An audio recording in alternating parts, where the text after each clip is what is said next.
तो आज मैं आपको एक अनोखी रहस्यमय कहानी सुनाऊंगा। अगर आप चैनल पर नए हैं तो अभी सब्सक्राइब कर ले तथा कहानी पूरा देखें। अंत में एक अनोखा रहस्य छुपा है। धन्यवाद। तो सुनिए।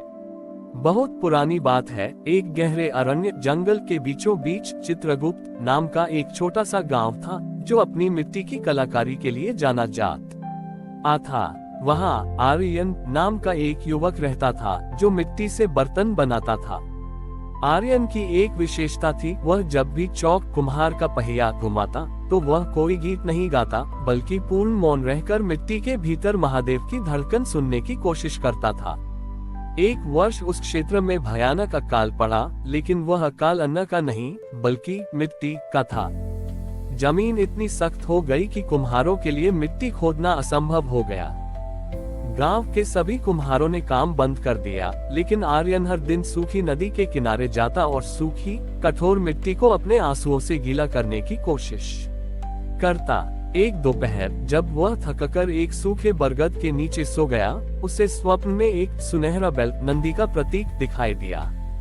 उस बैल ने अपने खुर से जमीन को खुरचा और वहां से एक गहरे नीले रंग की मिट्टी निकली। आर्यन की आंख खुली तो उसने देखा कि सचमुच उसके सामने की जमीन खुदी हुई थी और वहां नील मृत्तिका नीली मिट्टी बिखरी थी। आर्यन ने उस मिट्टी को उठाया। वह मिट्टी साधारण नहीं थी, वह बर्फ की तरह ठंडी और मक्खन जैसी कोमल थी। आर्यन ने उस मिट्टी से एक छोटा सा कलश बनाया। जैसे ही कलश पूरा हुआ, अचरज की बात ये हुई कि उस खाली कलश के भीतर से अमृत समान शीतल जल अपने आप भरने लगा। आर्यन ने वह जल पूरे गांव को पिलाया। जल की एक बूंद जमीन पर गिरते ही सूखी धरती फिर से हरी भरी होने लगी। गांव के मुखिया ने आर्यन से कहा, ये मिट्टी जादुई है, इससे महादेव की एक विशाल प्रतिमा बनाओ ताकि हमारा गांव हमेशा के लिए समृद्ध हो जाए। आर्यन ने प्रतिमा बनाना शुरू किया, लेकिन जैसे ही वह शिव के नेत्र बनाता, प्रतिमा खंडित हो जाती। उसने 7 बार प्रयास किया, पर हर बार वही परिणाम।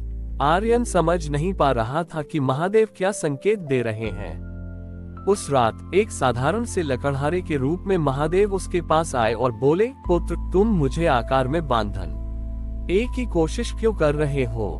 जिस नीली मिट्टी से तुमने कलश बनाया, वह मेरे नीलकंठ स्वरूप का अंश है। वह प्यासे को पानी देने के लिए है, सजावट के लिए नहीं। आर्यन को अपनी भूल का एहसास हुआ। उसने वह सारी नीली मिट्टी वापस उसी गड्ढे में डाल दी और प्रार्थना की कि यह मिट्टी हमेशा गांव के कल्याण के लिए रहे। जैसे ही उसने मिट्टी वापस डाली, वहां से एक जलधारा निकली जिसने एक स्थायी झील का रूप ले लिया। इस घटना ने सबको सिखाया कि महादेव की सबसे बड़ी पूजा उनकी मूर्तियों में नहीं, बल्कि उनके द्वारा दी गई प्रकृति और संसाधनों के सही उपयोग में है। आर्यन ने फिर कभी मूर्ति नहीं बनाई, लेकिन उसके बनाए हर साधारण मिट्टी के बर्तन में लोगों को महादेव का एहसास होने लगा। उस नील मृत्तिका झील के निर्माण के बाद उस क्षेत्र में एक और अद्भुत चमत्कार होने लगा। हर साल महाशिवरात्रि से ठीक 7 दिन पहले आकाश से दूध की तरह सफेद एक विशाल पक्षी वहां आता था। उस पक्षी की चोंच सुनहरी थी और उसके पंखों से वीणा जैसी मधुर ध्वनि निकलती थी। गांव वाले उसे शिव दूत कहने लगे। वह पक्षी झील के बीचों बीच लगे एक खिले हुए कमल पर बैठता और अपनी चोंच से झील के पानी में कुछ लिखता था। आर्यन ने गौर किया कि पक्षी के पानी पर लिखते ही झील का नीला रंग कुछ क्षणों के लिए सुनहरी हो जाता था। जिज्ञासु आर्यन ने एक दिन साहस जुटाया और नाव लेकर उस पक्षी के समीप पहुंचा। उसने देखा कि पक्षी झील की सतह पर जल लिपि में त्याग शब्द लिख रहा था। उसी समय नगर का एक लालची व्यापारी अपने साथ बड़े बड़े स्वर्ण पात्र बर्तन लेकर वहां आया। उसने सुना था कि इस झील का जल अमृत है और इसे बेचने से वह दुनिया का सबसे धनी व्यक्ति बन जाएगा। जैसे ही व्यापारी ने अपना सोने का बर्तन बड़ी ईला में डुबाया, वह सफेद पक्षी अचानक चीख पड़ा और उसका रंग सफेद से बदलकर गहरा काला हो गया। पूरी झील का जल खौलने लगा और उसमें से जहरीला धुआं निकलने लगा। व्यापारी डरकर पीछे हट गया, लेकिन उसका सोने का बर्तन जलकर राख हो गया। आर्यन समझ गया कि प्रकृति और महादेव के इस उपहार का अपमान हो रहा है। वह तुरंत पानी में कूदा और डूबते हुए उस काले हो चुके पक्षी को अपने हाथों में उठा लिया। आर्यन ने पक्षी से कहा, हे शिव दूत, इस अज्ञानी के अपराध को क्षमा करें। ये जल व्यापार के लिए नहीं, प्यास बुझाने के लिए है। जैसे ही आर्यन के निस्वार्थ स्पर्श ने पक्षी को छुआ, पक्षी वापस सफेद हो गया और उसके स्पर्श से झील का पानी पुनः शीतल हो गया।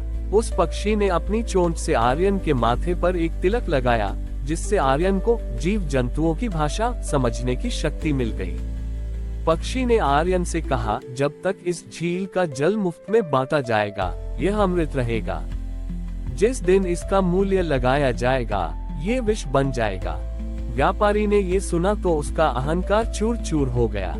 उसने अपना सारा धन वहीं एक धर्मशाला बनवाने में लगा दिया, जहां यात्री निःशुल्क विश्राम कर सके। वह सफेद पक्षी आकाश में उड़ गया, लेकिन जाते जाते वह झील के किनारे एक छोटा सा नीलम छोड़ गया। आर्यन ने उस बड़ी ईलम को झील के पास ही जमीन में गाड़ दिया, जिससे वहां एक ऐसा वृक्ष उगा जिसके फल खाने से व्यक्ति का मन निर्मल हो जाता था। आज भी उस गांव में यह मान्यता है कि जो व्यक्ति निस्वार्थ भाव से किसी की मदद करता है, उसे उस सफेद पक्षी की वीणा जैसी मधुर आवाज सुनाई देती है। हमारी और भी आध्यात्मिक एवं अनोखी कहानियां देखने के लिए हमारे चैनल पर जाएं तथा धार्मिक एवं पौराणिक अनोखी कहानियां हमारे चैनल पर है। कृपया जाके देखें तथा हमारे चैनल को सब्सक्राइब करके रखें और वीडियो लाइक जरूर करें। धन्यवाद।